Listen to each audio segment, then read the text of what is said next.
So I'm just going to bring everyone back into the main room now. Apologies for those who've been waiting just a couple of minutes. One of the groups was just completing their discussion. But I think now that everyone is back in the main room, and these are the discussions that we've just had are such an important part of the symposium today. They really are a part of what connects us, what enables us to talk directly from European psychotherapists to Ukrainian psychotherapists about some of the most challenging aspects of what you are experiencing in Ukraine at the moment and what Ukrainian psychotherapists living in other countries are experiencing at the moment. So thank you to everyone for your contributions to the groups, and thank you especially to the translators who have made the conversation possible and helped the connectedness by providing translations. We're going to move to our round table now. So perhaps Alexander Mironenkov can join me, because we are going to jointly hold... Yes, I'm here. Oh yeah, you're here, Alexander. Jolly good. Please come and join me. Yes, I'm here. Yes. Okay, here you are. Very good. Welcome. And so we have time now at the end of our symposium for everyone to ask questions of our 5 speakers, Marek, Emmy, Kira, Vladimir, and Olena. And we have some written questions that we will ask first, and then there will probably be some time for people to ask questions later on, which you can do by raising your hand, but not yet. I will say later when you're able to raise your hand. Do you wish to say anything, Alexander, as we start with the questions?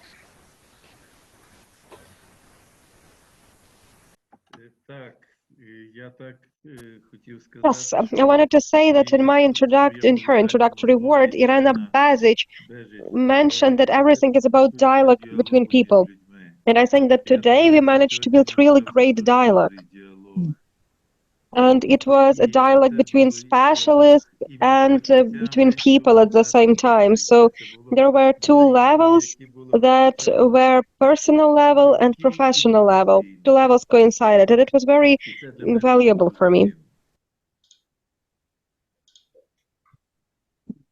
This is very valuable for all of us, Alexander, and thank you for drawing attention to it. The first question that I have in front of me is it's from Svetlana, and she asks a question to Marek, but I think perhaps that other speakers might also wish to respond to this question.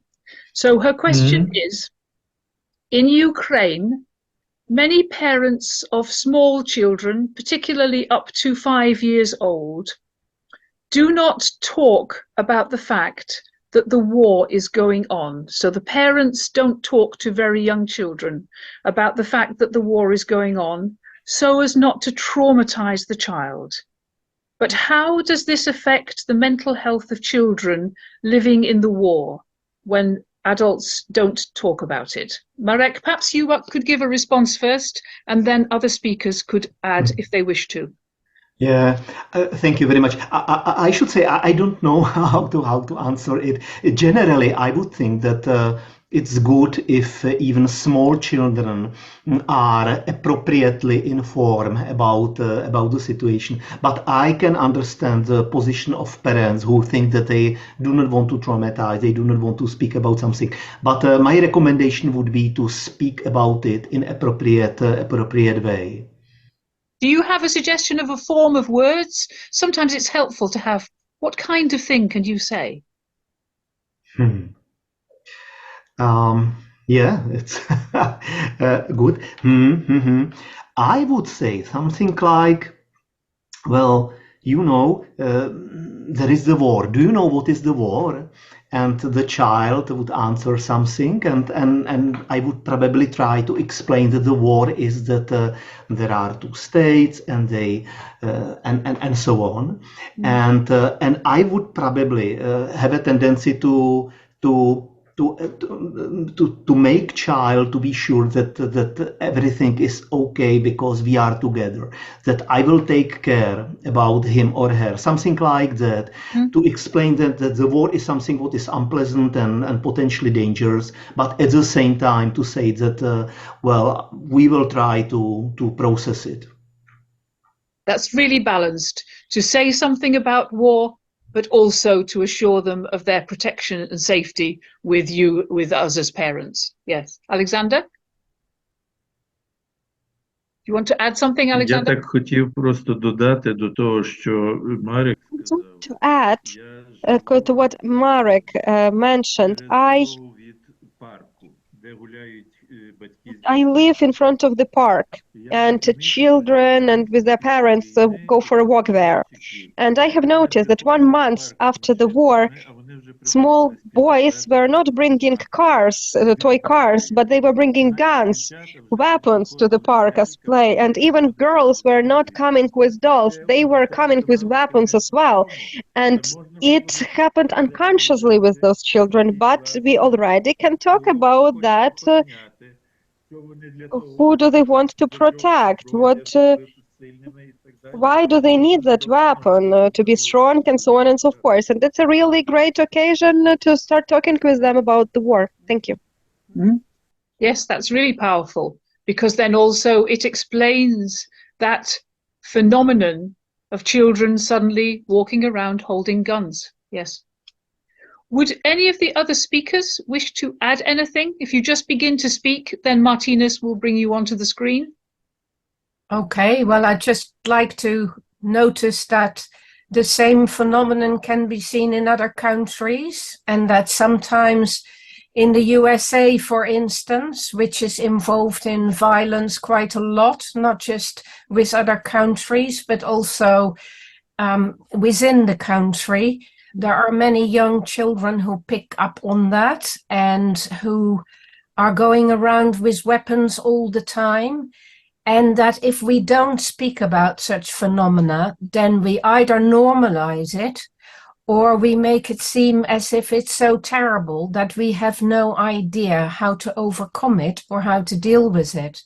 So absolutely, talking to children is essential, but we need to speak from confidence and from a sense of where we want to go with it and how we want to educate the child about dealing with such pain in life and such controversy in life. But yeah, from as young an age as possible, find a way to speak about it. And maybe this is a task for Ukrainian psychotherapists to write about this and help people with how they might do that. And I'm sure many of you have had that experience, so I'd love to hear how some of you have done it with your own children. Olena, do you wish to add something?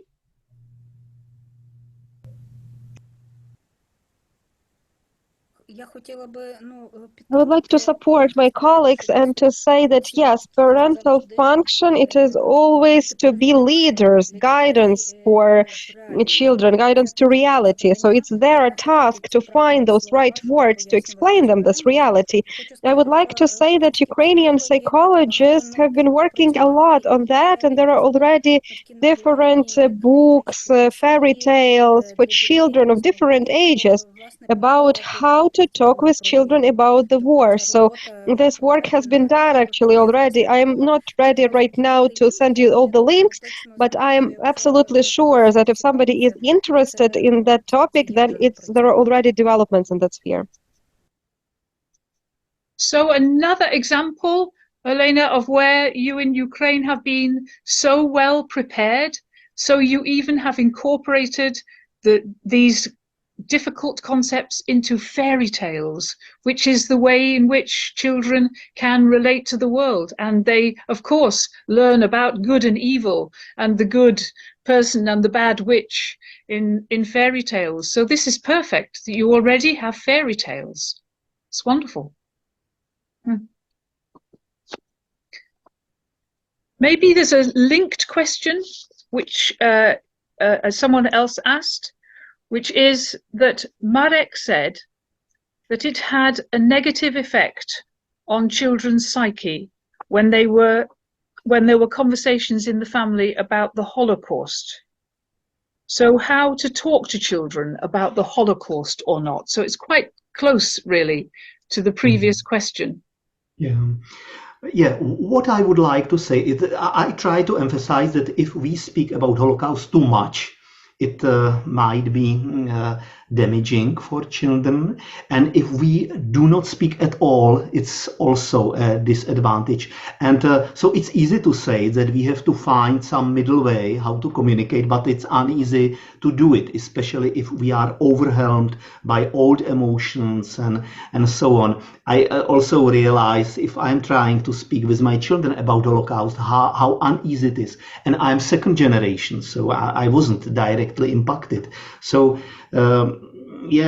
so I would say it's important to process our own traumas, because after that we are easily we can better communicate with our children. But again, it's a long process to do it. So I understand that it is uneasy, and sometimes it's helpful if with children, if we are not able to speak someone else from family, for example, or teacher or someone. Thank you, Marek. Thank you.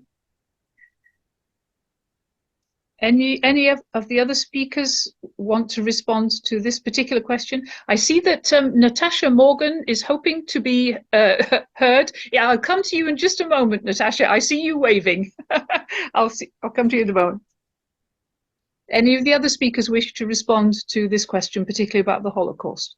Well, I might just want to add that it is a very topical question, and that I am aware of children asking their parents at the moment why they are seeing so many dead children on the television at the moment.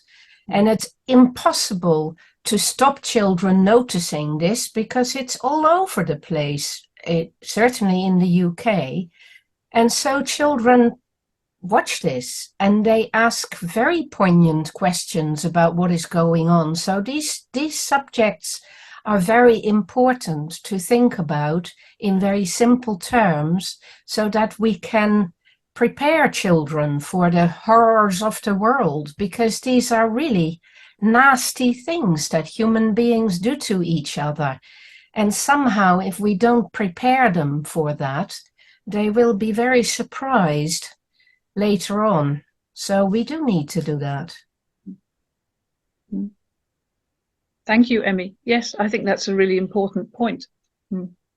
And the horrors that children do see on the television is completely different to, for example, my own childhood. The horrors of the world come into family homes through the television in a way that hasn't happened before, ever really. Yeah, we're much closer together.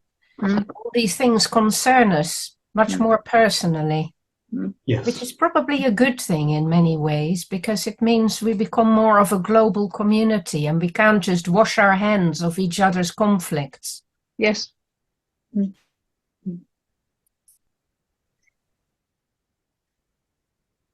Alexander, do you have any questions in Ukrainian that would be good to ask?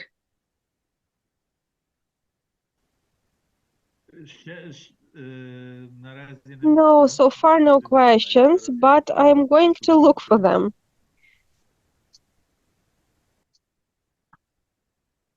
Okay. So maybe while you're looking, I will just give the voice to Natasha Morgan, who's been waiting for a little while. Do you have a different question, Natasha? No, it's on the same subject. Oh, lovely. Okay. Well, my parents were very liberal, And I was born, I was about 7 when they decided to tell me about the Holocaust. And they and my aunt and uncle had all been reading this book called Five Chimneys. And so they gave it to me with its illustrations. And I don't remember talking with them about it, but I made a vow. In my house, we had gas taps in different rooms because we had gas heating. I was about 7, 8, and I memorized where all the gas taps were so that if there was that knock on the door, I would be able to, in my fantasy, kill us all before they did. Also, my family, because they were communists, I was taught not to talk to policemen. So the spell of silence was quite strongly spread around me. So that book had a profound impact on you, Natasha. Yes. Mm. And you had a plan. Yes. To as you turn on the gas taps in all the rooms in the house. Oh. Did you feel empowered or traumatized? Can you remember? A bit of each. Yes. The main trauma, I think, was about the embargo of don't talk to anyone at school, or the police about it. Don't believe that the police are your friends. Oh, yes. Thank you very much for your contribution. Perhaps this is a good moment. I'll come back in a moment, Alexander, if you have another question. But this might be a good moment to bring in something that was in one of the groups, which is really challenging. What hatred is and what it is for.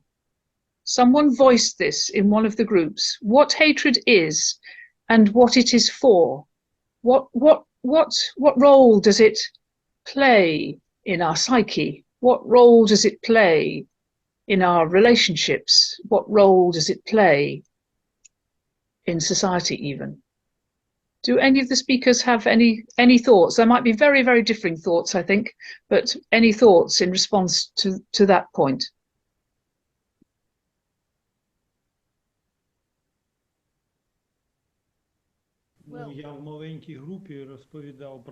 Group I was talking about my experience. They actually were not shared with anybody. My Czech colleagues did not understand them about our hatred to Russians, to their culture.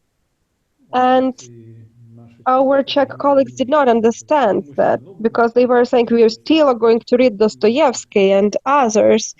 But we told them that Tolstoy, Dostoevsky, and others, these are imperialistic authors. And they were preparing all of this, what we have right now, actually. And I also told them what I have been telling about, that I really enjoy when I see how our enemies are destroyed when the tanks are blown, or even people. And my Czech colleagues, they did not share such thoughts. They wanted to isolate from me as from some kind of, crazy person. And I don't know whether my this white European circle will understand me now, but this phenomenon does exist, and I do not think that Ukrainians are different from others in this specific case. Thank you, Volodymyr. Alexander.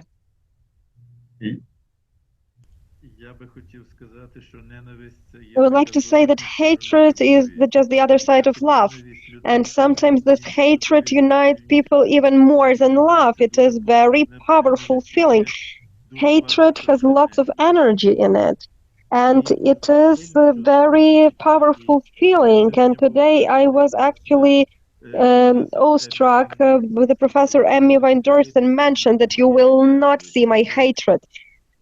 And this is extremely important because hatred it is also something that we give away. We give away part of our emotions, and we give those emotions to some other people, basically.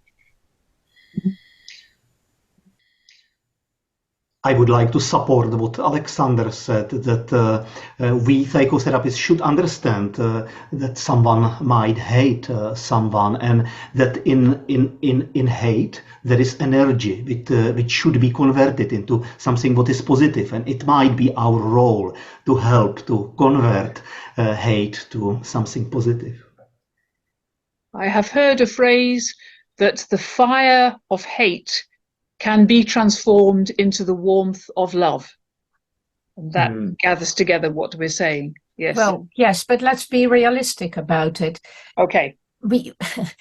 If I get attacked in my home by somebody invading my house, then I will feel an intense sense, which I could call hatred, which is my desire to push them out of my house and eliminate them.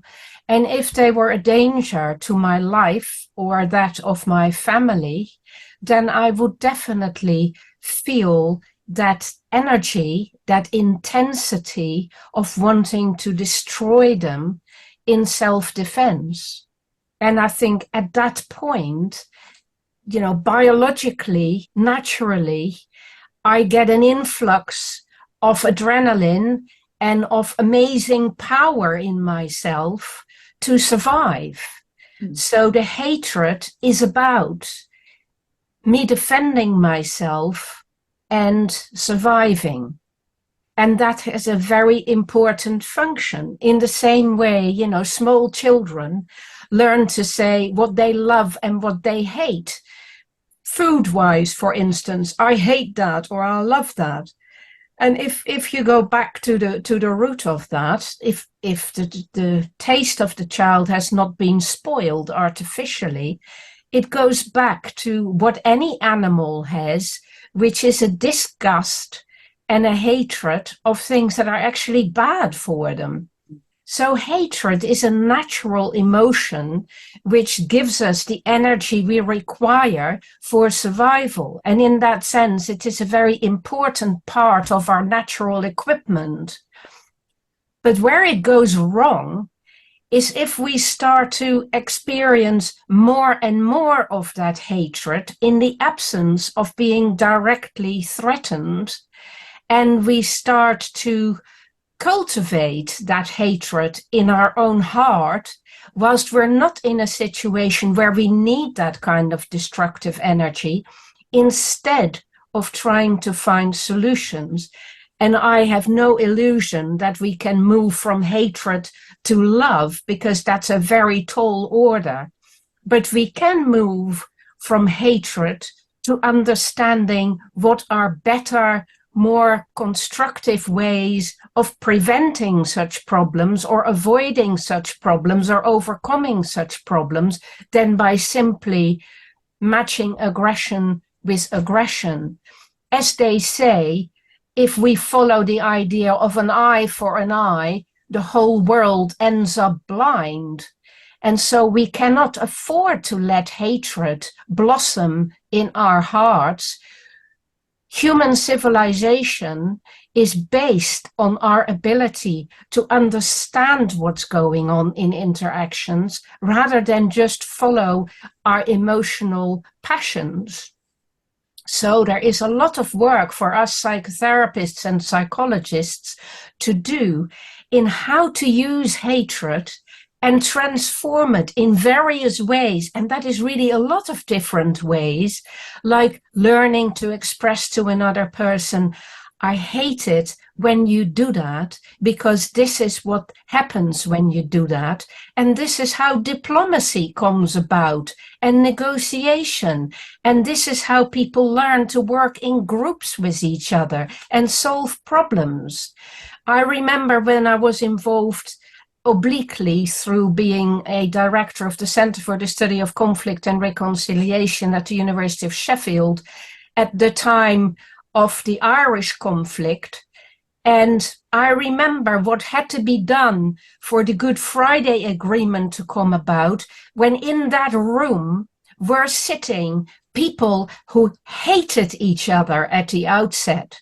And what they had to do is to be reminded of that and to own that and to say, you are hated and you hate, and yet we need to move on towards a position where we do a deal together, and all of us will be disappointed in the deal, and yet we have to be brave enough to let go of who we think we are and what we deserve and how we look down on the others. And that whole process of moving from that hate idea to the idea of we've got problems that need to be solved and we cannot allow hatred to become the tonality of our discussion in the future.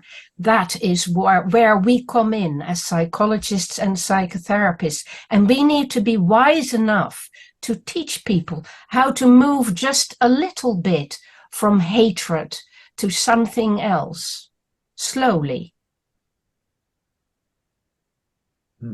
Thank you, Emmy, for those. Can I just add modestly that when I was growing up with the stories of, the people around me who had tattoos on their arms, and my parents' stories about houses being bombed and being imprisoned, I hated Germans for quite a while.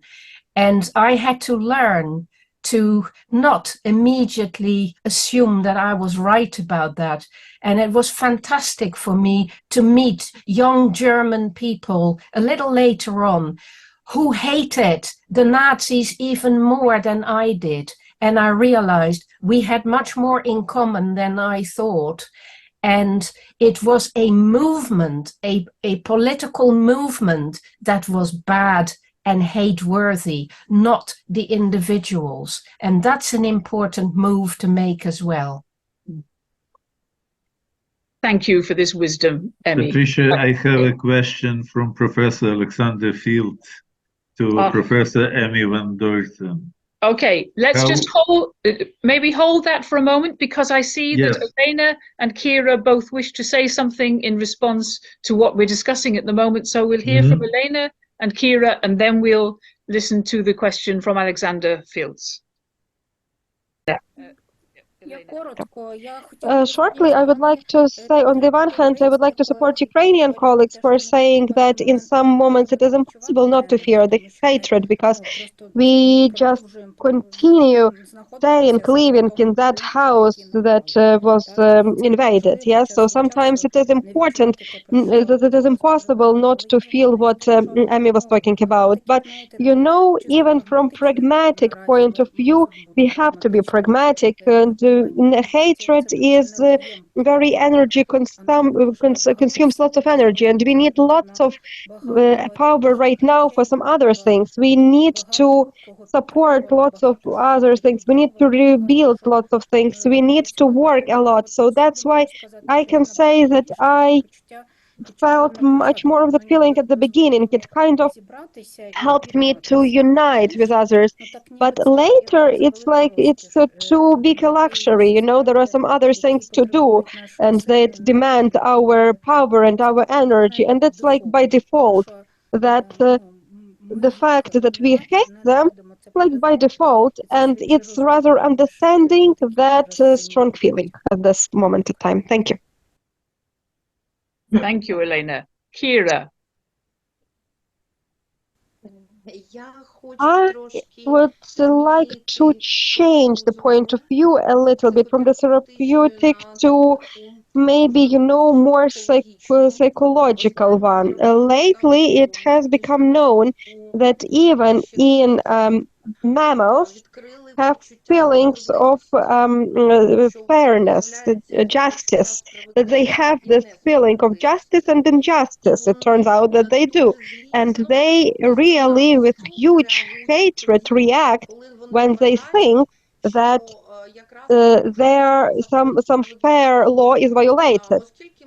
So since we are not only people but also animals, we can say, and I would like to say like that about this hatred and justice, that right now we need to look on the political levels such ways when we, Ukrainians and other people in the world, have hope that justice can be renewed. Only when this justice is renewed, only then we can talk about transforming our hatred into energy of creating, let's say, further future perfect Ukraine. Thank you. Thank you, Kira. Thank you. Let's go to the question now from Alexander Filtz to Emmy, and then I'll come to the person who has her hand up at the moment. I'll come to you in just a moment. Okay. Yes. Yeah. The question is, I would like to ask Emmy, how does she want to understand the Russians who have been shooting us every day for almost 2 years now, based on their hatred of Ukrainians?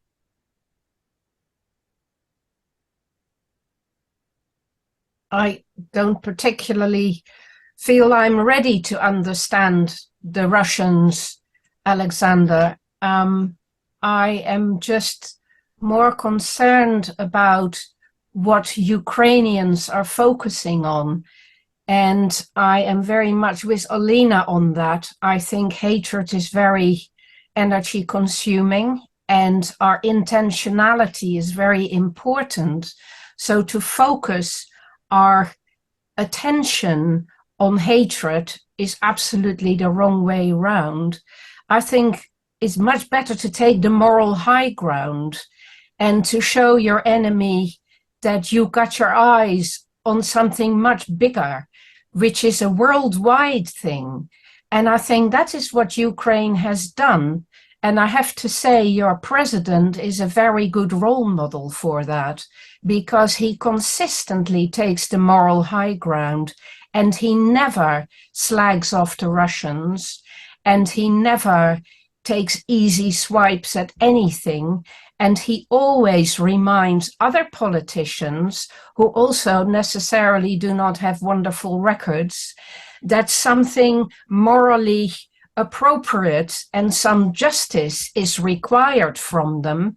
And I think this has been an incredible uplifting thing to watch for us in the world, to see the dignity with which Ukrainians have stood strong and have been courageous and have kept their eyes on organizing themselves, sorting things out, keeping going, getting alliances in. But I can't better you on that. There is nothing I can teach you. You are showing the world how it's got to be done. And that is deeply impressive. That is a much better example of dealing with this kind of invasion than what happened in the Second World War, which went pear-shaped for a very, very long time before anyone really listened and really started to push back on that.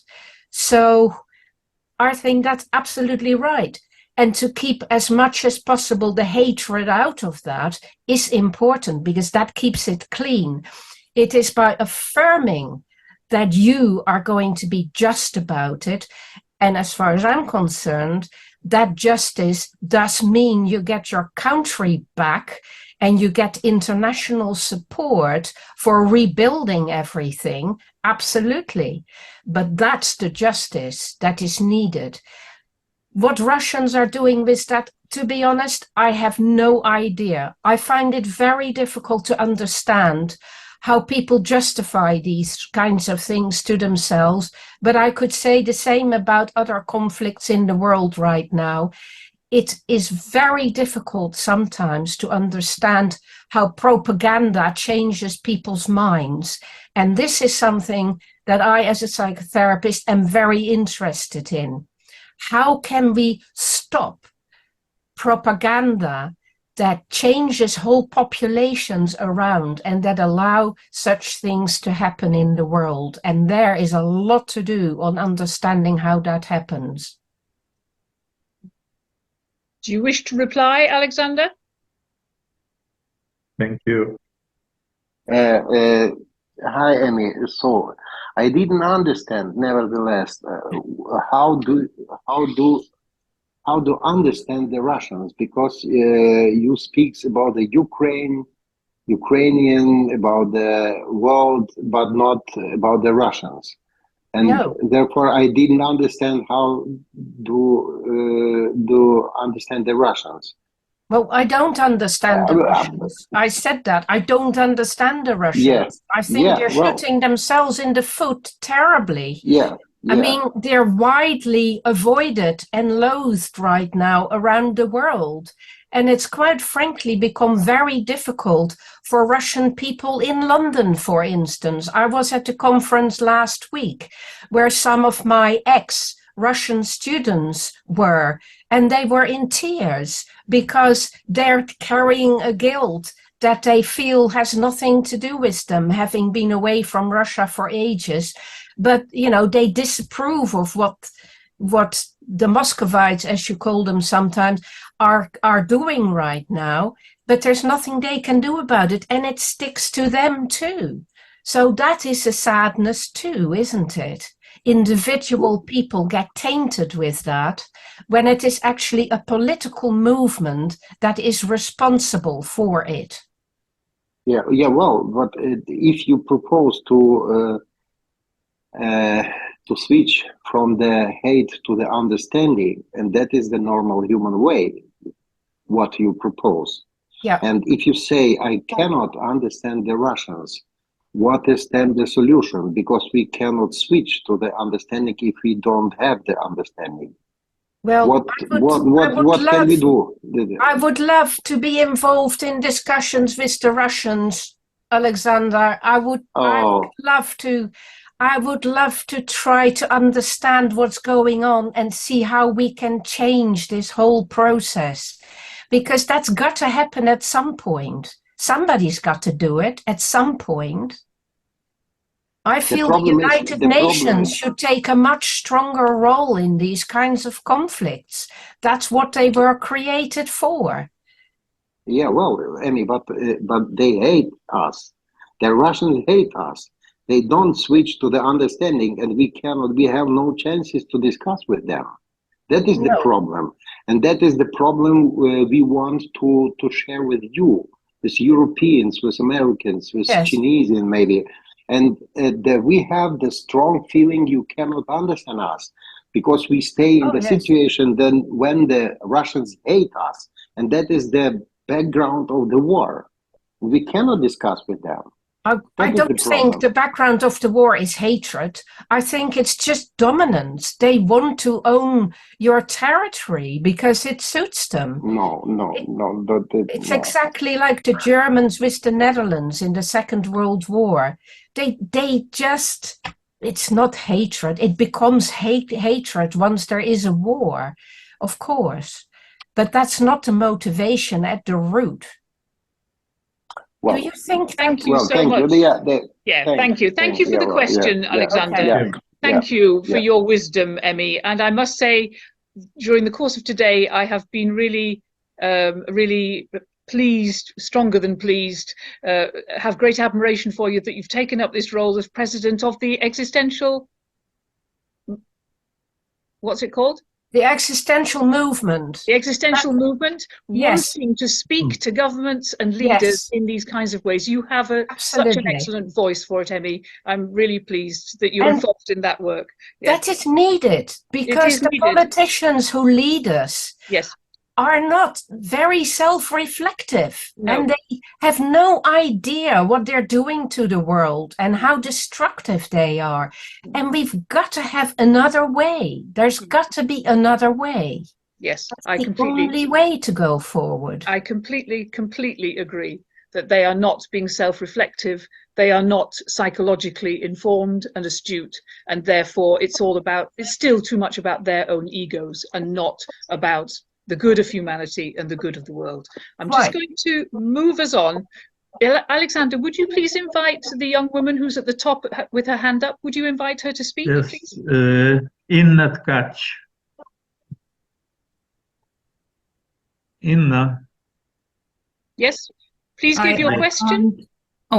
Hello, thank you so much for this symposium, and I have some question, and I switch to Ukrainian.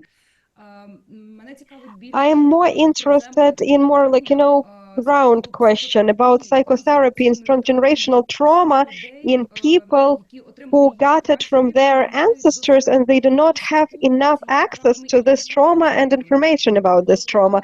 So they come with the consequences of this trauma in their life, they come with them into therapy.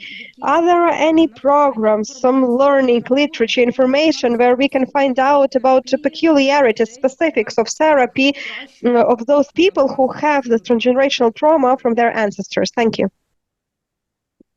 Thank you for your question. That's very central to our symposium today. Thank you. Who wishes to answer first? Kira? I can Marek. start. Yeah. First of all, there are textbooks, of course, and I can recommend you some. But it's uneasy to learn these complicated, hidden issues from books. Also, there are trainings. For example, there is European training, an institution which was founded by Anselin Schutzenberger before she died, and there are other trainings.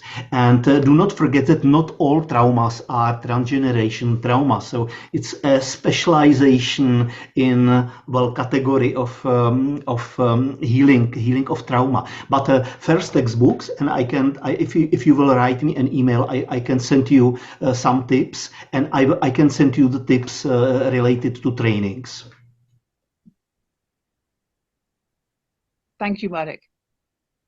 I would like to add that transgenerational trauma is a collective trauma. Many people, thousands of people are injured. It's not the individual trauma. I suppose Marek will support me in this.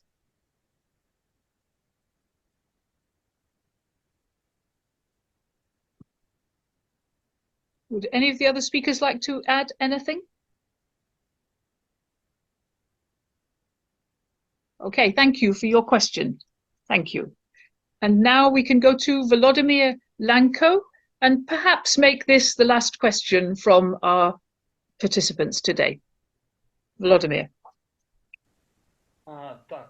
Yes, thank you for giving me the floor. So it's a little bit not as much as question, but as a comment that I just wanted to add. And I would like to start from my gratitude. I'm really grateful for you calling us, and maybe me personally, you're calling me to understand, encourage me to understand this hatred and understand my hatred. You encourage me to sit next to Muscovites and discuss something with them. For me, it's important. I have inspiration and power to understand my feelings, but concerning this example, Dostoevsky and their culture and so on and so forth, I would like to remind you quotation from Leo Tolstoy, Hadji Murat work. Feelings that were felt by all Chechens, from the youngest to the oldest, were stronger than hatred. It was not even so much hatred, but the fact that they did not accept those people, and this feeling, this disgust to those people, to those creatures. So the feeling to eliminate them as well as we wanted to eliminate rats and wolves and others. This is very natural feelings. This is feeling of self-preservance. So I think that if we are talking about their writers and so on and so forth, then we also can have a look at their vision and at their feeling of hatred that was present not only in current events that we have right now, but also how it happened before, also not only in Ukraine, beyond Ukraine as well. So that's why I am happy that we can think about this situation in this wider family, where there is somebody from relatives who has the possibility to feel aggression and hatred and still hope, and maybe somebody else from that family has the opportunity to be a little bit more freer from this hatred and can be more loving and love at the same time me when I hate, and somebody else to give me the opportunity later to get back to that love and recovery of myself in relations. Thank you, Volodymyr, for your wise and insightful comment, which comes at a really appropriate moment in our symposium. Would any of the speakers like to respond to Volodymyr's comment? Well, he's already said it all, hasn't he? Really, there's a recognition there, again, that sometimes you need the hatred because you still need to survive. You can only start to do the work of understanding once you have secured yourself. So once you're safe, then you can shift to a different mode of being. But as long as you're in the fight, you're going to need the fuel of that hatred to fight back. And that's the reality that you guys are dealing with.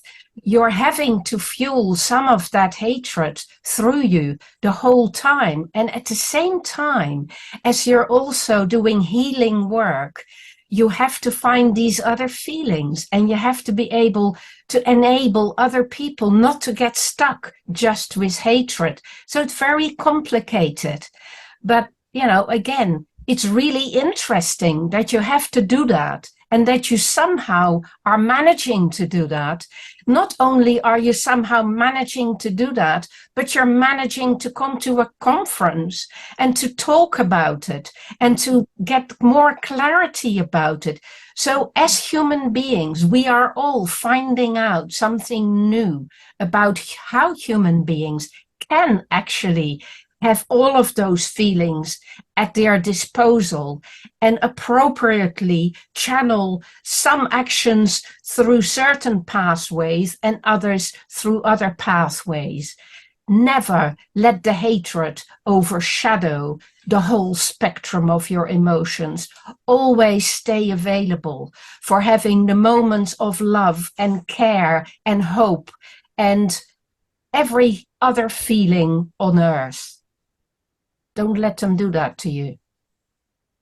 Thank you, Emmy. What a very wise thing that perhaps is the last thing you'll say in this symposium. Thank you. And Kira, I think you wish to add something? Yeah. Yes, I would like to say that we focused so much on this hatred somehow, but I would like to share my feeling that for me, resources were some films, some movies and books when the war started, and one of the most resourceful, let's say, movies for me that helped me overcome my anxiety and find opportunities to live. This was the movie Dark Times about Winston Churchill and how the UK uprised to protect themselves during the Second World War. And I want to tell you that during this 1 year and a half, I have watched this movie 3 times already to resonate, because there is those feelings that were there, that were reflected, they resonated in me. And it is not about hatred that you need to go and to kill everybody. This is something about this power, the strength that we need to protect ourselves. And I am very grateful for the fact that in this story, in this history, we have perfect people and perfect moments when we managed, all of us managed somehow to make the good win. Thank you. Thank you, Kira. I think that's a wonderful way to begin to draw our symposium to a close. And rather like Zelensky, Churchill indeed managed to stay on the high ground, always maintained dignity, and was able to use the energy available to him in such important ways. So my own feeling as we come to the end of the symposium today is that we have had an extraordinary day together. It has indeed united us, this symposium. It has connected us. It has enabled us to deepen our understanding of each other and our understanding of some of the most important things that humanity is grappling with around the planet at this point, focused on your own experience in Ukraine at the moment. On behalf of the whole group organizing, which is Alexander and many other colleagues, thank you to our speakers who have really set the context within which everything has been able to happen. Thank you, Marek, indeed. Thank you, Emmy, indeed. Thank you, Kira. Thank you, Volodymyr. Thank you, Olena, for your great gifts to us today, which have inspired us. I also wish to thank the translators who have done wonderful work, also helping to connect us. So that's Ivan, Anastasia, Franta, and also the translators in the small groups. I also wish to thank Martinas, who again connects us in the most important way possible. And without all of this Zoom technology, we wouldn't have had everything that we've had today. We can talk to each other across Europe without any interruptions, without delays. We can see each other, we can relate to each other. It's utterly extraordinary and helping us in connecting with each other. And we do have the next two symposiums in our minds. We definitely have a date for the next one, which is February the 23rd, 2024. It's another Friday, so Friday, February the 23rd, when we will mark the second anniversary of the full-scale invasion of Ukraine. And then we will have our fifth symposium in June. We're not quite sure of the date yet, but it will be a Friday in June. And for all information, we now have a really good website. Martinez will be sending you the link to the website. He has put it together along with the this organizing alliance group. And so look at the website for information and also for videos from today and from our previous symposiums, and certificates of attendance for today will be sent to everyone who has been part of this symposium.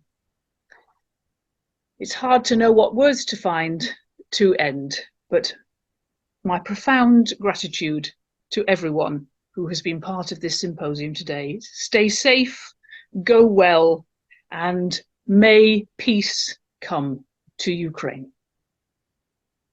Bye-bye. І я хочу від себе додати все, що мені залишилося, подякувати Патрicii Кан. Патрicія згадала про всіх, крім себе. Patricia mentioned everybody but herself. Тому це мій обов'язок і моя приємність подякувати справжній такий мотор, який заряджає нас енергією. Але такий екологічний engine. This is very ecological engine, you know. Good one. Thank you, Alexander. Dякую всім. Thank you very much. Thank you. Okay. Bye-bye to everyone. Bye-bye to everyone. Bye-bye. Bye-bye.